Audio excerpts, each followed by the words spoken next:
Alright, Filipino Reaction. Okay, nandito na naman tayo mga kaibigan. Reaction video na naman tayo dito sa politics na nangyayari sa ating bayan. Na eto na nga ang mga politikong talo. Okay, dito tayo sa talo. Kasi nga ang mga panalo ay alam na, dito tayo sa talo mga kaibigan. Okay, nagtitrending ngayon sa Maynila itong si Hani Lacuna. Okay, talo mga kaibigan. Ang nanalo ay si Isko. Bumalik. Isko return. Ito mga kaibigan, si Hani Lacuna ngayon ay masama ang loob dahil talo. Walang magagawa mga kaibigan dahil nga ang pinili ng tao ay si Isko. Si Hani ay talo. Okay? Ito, umiiyak. Umiiyak si Hani dahil talo. Okay? Next. Ito na mga kaibigan, si Benny Abante. Talo din. Okay? Talo. Itong si Benny Abante, mga kaibigan, ay ito yung nag-iimbestiga ng Quadcom. Member ng Quadcom. Nag-iimbestiga kay X at kay BP Sara sa impeachment at sa mga, alam na, mga Duterte. Ito na mga kaibigan, Benny Abante. Talo. Ayan, ngayon naman ay labis na nasasaktan siya. Ngayon, nako. Okay, alaala na lang ang nakaraan niyang naging congressman siya nung araw. Ngayon ay talo. Ayan, umiiyak ko. Umiiyak. Benny Abante, kalaban si Joey Oy. Joey Oy panalo. Benny Abante, talo. Walang magagawa kundi ang ayan na. Okay. Ito naman mga kaibigan Alright. Trillanes talo. Malapitan panalo. Okay, tumakbo ito ng mayor, mga kaibigan, ang dating senador na si Trillanes na dating sundalo ba ito? Okay, naging senador. Ngayon ay tumakbong mayor, umiiyak ngayon at nagdaramdam. Ayan, umiiyak mga kaibigan umiiyak dahil nga hindi niya inaasahan na siya ay talo. Alright, tuloy-tuloy lang tayo Trillanes talo. Okay, eto pa. Dan Fernandez, member ng Quadcom na nag-iimbestiga rin kay X at kay BP Sara ay talo din mga kaibigan. Dan Fernandez, magaling na artista, dating congressman. Ngayon ay nangungulila dahil talo. Ay paano na? Paano na ang pag-iimbestiga mga kaibigan ng Quadcom kung itong si Dan Fernandez at si Abante ay talo nga. Talo talaga. Laglag, ibig sabihin ay ayaw ng kanyang mga nasasakupang mga kababayan, ayaw siya na maupo muli sa pwesto. Ay umiiyak, nagdaramdam dahil talo. Okay, alright. Ganyan talaga ang buhay, ganyan talaga ang politics. Ayan Dan Fernandez lose. Ang mananalo ay si Aragones. Okay, winner. Dan Fernandez, laglag. Galing gumawa nito. Okay, alright. Ito pa mga kaibigan, next naman, ang inyong paboritong si Kembao. Kembo. Okay, Kembo. Talo rin. Okay, mga kaibigan, ay talo rin ito. Congressman din ito. Na nag-imbestiga rin sa kay X at kay BP Sara. Ay laglag din at ang nanalo ay si Teodoro.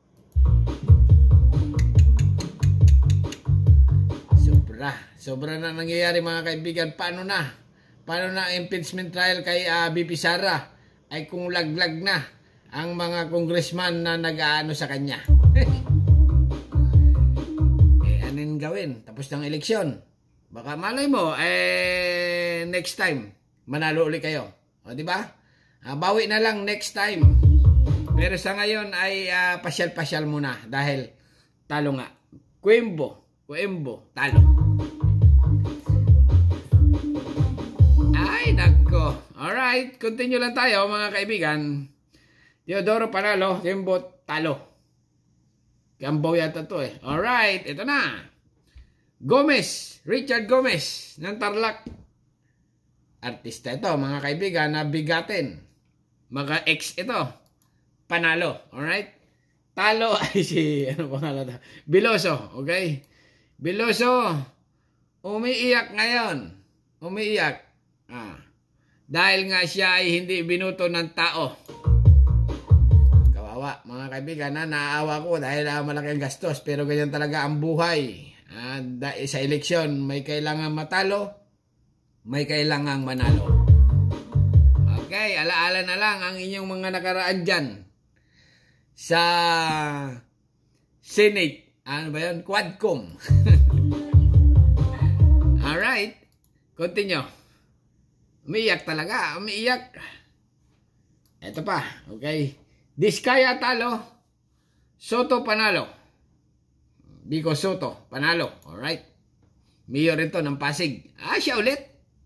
Siya ulit mga kaibigan. Si Biko Soto ulit.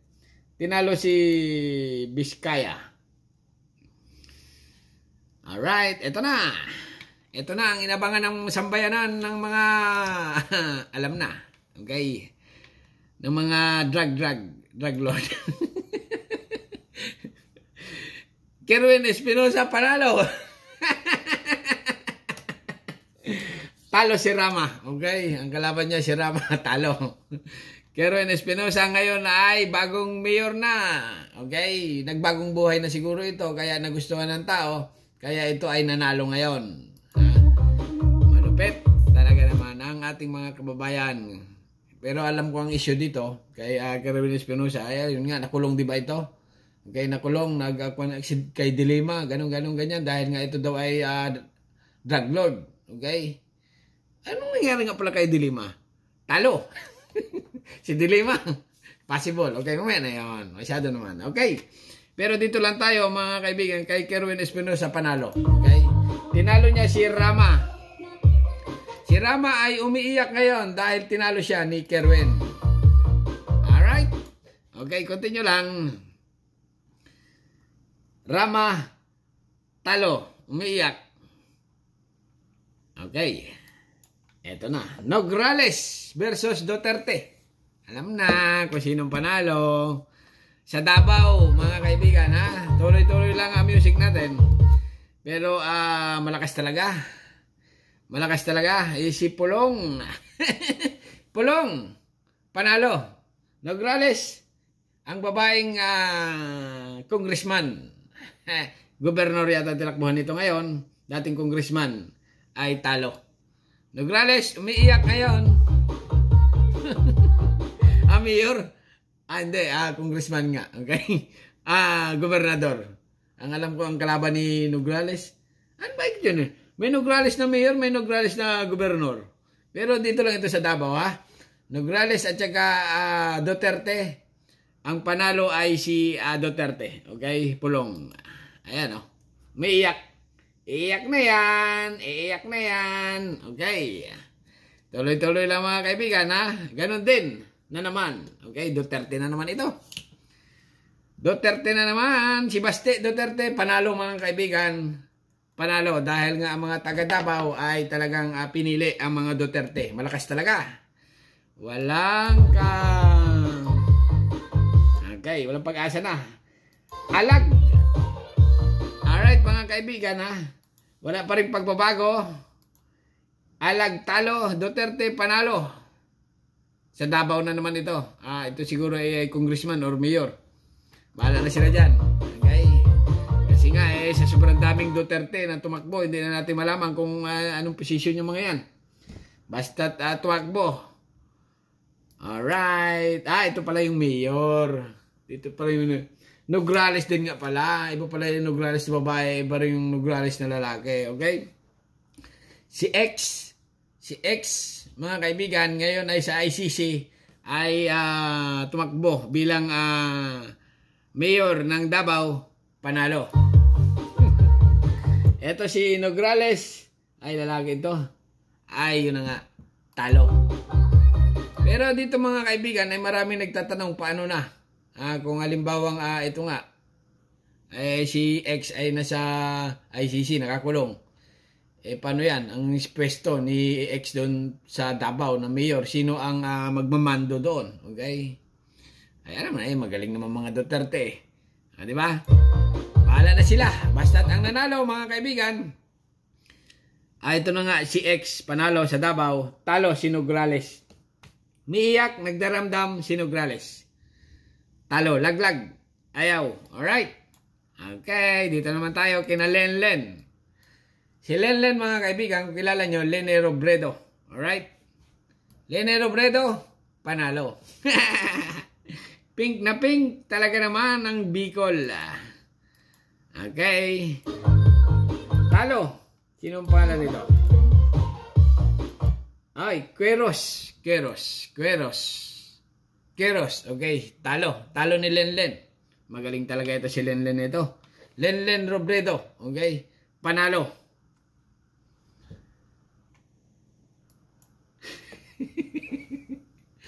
Mga kaibigan, ang si Bato de la Rosa ay panalo. Okay? Ay pinakita ng video Kailangan naman na sabihin natin talo. Ay panalo ito. Ayan. Siguro winner. Mga winner naman ito. Okay, a winner of the month. Winner of this election 2025. Okay? Bato de la Rosa, Bongo. Mukhang puro Duterte loyalist to Bongo. Marcoleta. Nako. Ay panalo din pala ito. Malakas. Ito lang mga kaibigan. Si Marcoleta ay laglag ito sa survey. Ibig sabihin wala sa listahan ng top 12 survey ito. Pero ngayong final ay panalo. Parang wala dito yata si Kibuloy. Si Kibuloy hindi pinakita na talo. Kibuloy, son of God, kung kilala nyo mga kaibigan, yung pastor doon na napakagaling na pastor na nagpapakilalang anak ng Diyos, ay yun po ay talo. Okay? Talo, umiiyak, nagdaramdam.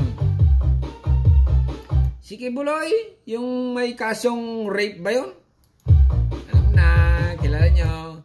Si Kuya Will, okay? Kulang itong video na ito, okay? Kuya Will, talo ng 1 bilyong piso sa casino, sabi niya. Pero ngayong eleksyon, tumakbo bilang senador. Masama ang loob ngayon. Dahil yung ibinigay niyang jacket ay wa-effect. Talo. Talo, ayaw ng masa. Hindi nadala sa mga jacket ni Kuya Will. Talo ng 1 bilyon sa casino. Then talo rin sa pagkasenador. Alright, tuloy-tuloy lang tayo mga kaibigan. The winner, Bam Aquino. Ito magaling ito si Bam Aquino mga kaibigan. Para lang magandang propaganda nito. Propaganda ang kanyang mga programa. Okay? Kasi nga sabi ni Bam Aquino, trabaho. Okay? Gagawin daw niyang libre. Isusulong niya yung libreng edukasyon or college. Halos lahat ng tao sa Pilipinas may mga college, nag-aaral ng college. Siyempre, ang propaganda nito, libre. Okay? Maging libre ang pagiging college, pag-aaral. Kaya siguro, binuto ng kabataan, mga kaibigan, itong si Bam Aquino. Pero malayo ito sa survey. Hindi siya pasok sa top 12. Parang top 13 lang yata. Pasok nga. 12, 13, 14, ganyan. Medyo malayo sa survey. Pero ngayon mga kaibigan, number 1, number 2. Okay? Number 2 si Bam Aquino. At marami ang napawaw or wow na wow kay Bam Aquino. Winner, Ben Tulfo. Walang pagbabago. Galing. Magaling. Dako, dalawa na. Yung isang Tulfo talo, okay? Ben Tulfo panalo. Dito lang tayo kay Ben, okay? Kiko Pangilinan, ang inyong paboritong minarites na ng minarites, okay? Dahil itong si Kiko Pangilinan, mga kaibigan, ay nagsasabing apektado ng fake news at malayo sa survey. Ano ba yung mga survey na yan? Layong-layo, ayan, si Kiko Pangilinan, panalo. Panalo, mga kaibigan, walang magagawa. Kaya nga ang mga basher ngayon ay labis na saktan kay Kiko dahil nga si Kiko Pangilinan ay panalo. Panalo, alright, continue lang. Ayan, masaya. Kiko, masaya si Mega. Okay, Ping Lacson, panalo rin. Wow, wow na wow. Magaling ito, mga kaibigan, si Ping Lacson. Okay, walang kaumay-umay ang ating Tito Soto. Nanatiling panalo pa rin. Ay, talaga naman ang mga Pinoy. Gusto ng tao? Oh, Camille Villar. Winner. Aba, parang ano lang ito, bingorama. Parang bingo lang pag makakuan. Yung pag nagkuhan ka sa casino, winner. Alright. Lito Lapid. Wow. Leon Guerrero. Ang batas ng 45. O, diba? Lito Lapid. Kasama niya sa pelikulang Batas ng 45 si Fernando Po Jr. Pero ngayon, mga kaibigan, si Lito Lapid ay isa ng magaling na senador. Senador ng Pilipinas na nanatiling matibay, matatag, maasahan. Ngayon, tumakbo muling senador, panalo. Ayan panalo! Talagang matibay ito, si Leon Guerrero nito. The winner, Lito Lapid, Benhur Abalos. Talo. Oh, I'm surprised. Okay? Ay, mga kaibigan, loser, Benhur Abalos. Talo. Ay, Diyos mio, Marimar, dahil pala nito, madami pala ito. Ay, talagang masakit kung isipin mo. Na hindi mo nga akalain na itong si Benhur Abalos sa Tagmandaluyong ito talo. Tumakbong senador, talo talaga. Alright? Ayaw ng tao, ibig sabihin, pag ganun. Ay, baluarte pa ito ni PBBM. Ibig kinampanya ng todo-todo, ay talaga naman. Butuhin nyo si Benhur, ay talagang talo. Okay, ito mga kaibigan, ang napakagaling na boksingero. Alright, kilala na kung sino yan. Kahit malayo ang camera ko, kilala na.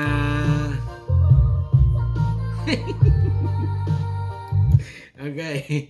Alaala na lang ang lumipas. Okay, dahil nga itong ating magaling na boksingero, naging senador ng Pilipinas. Number 1 yata ito nung araw Number 2, number 3. Nung tumakbo itong senador noon. Kaya lang lumaban ito ng presidente Kaya medyo nasira sa tao. Okay? Pero ngayon ay bumalik. Lumaban uling pagka-senador. Kaya lang ay medyo minalas. Inalat, mga kaibigan, walang iba kundi si Manny Pacquiao. Umiiyak, nagdaramdam Manny Pacquiao. Ngayon ay medyo, siyempre, alam na, masama ang loob. Talo, talaga. Wala nang magagawa. Kahit anong pilit, mga kaibigan, ibig sabihin ayaw ng tao. Ganyan talaga ang eleksyon. Kung sino ang gusto ng nakakarami, ayaw nang nanalo. Ay kung ayaw ng marami, ay di talo. Ay talagang patak na patak ang luha pag ganito. Manny Pacquiao, I'm sorry, binuto kita pero natili kang talo. Ayaw ka ng karamihan. Kulang, bitin. Ang ayuda, malamang umasa sa survey. Okay? Umasa siguro sa survey. Yung survey na yon, marami ang nakapasok na wala doon sa survey. Parang japik yung survey na yun Bentolpo, talo din. Okay? Bitag. Magaling ito, mga kaibigan. Kaya lang hindi nakalusot si Bentolpo. Nakalusot na si Erwin Tolpo, Rapi Tolpo. Ngayon Bentolpo, talo. Okay? Kulang siguro sa kampanya. Pero magaling ito, mga kaibigan, si Bentolpo. Binoto ko rin ito. Kaya lang ay talo. Okay? Ramon Revilla. Anak ng teteng. Anak ng teteng naman, mga kaibigan. Anak ng teteng. alam na 1980s, 1990s ay magaling ito, magaling itong artista, okay? May kumakatok, okay? Bong Revilla ngayon ay umiiyak, nagdaramdam, talo. Alright? Hanggang dito na lang at subscribe my channel. Don't forget comment. Bye bye, thank you.